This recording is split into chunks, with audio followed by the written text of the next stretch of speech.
Hey guys, and welcome back to my channel, Gorgeous Graphs.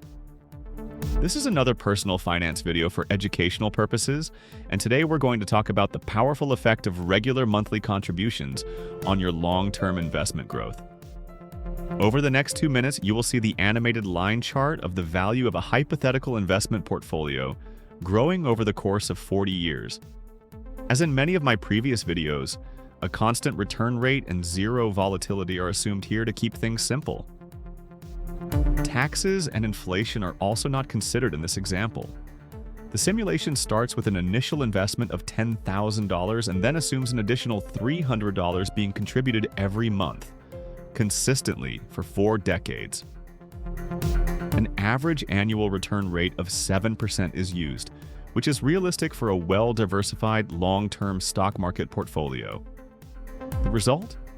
A portfolio value of more than $860,000 at the end of the time frame. That means the total amount contributed, which would be just under $154,000, was multiplied several times over. This is the compound interest effect in action, and the longer you stay invested and continue contributing, the stronger the snowball grows. This is a textbook example of how even relatively small regular investments can lead to a life-changing return over time. And it's something you can start right now. Do me a favor and hit the like button if you found this helpful. And if you'd like to see more videos like this, consider subscribing. I'll stop talking now and let you watch the graph complete its journey. Thanks for tuning in, and I hope to see you in the next video.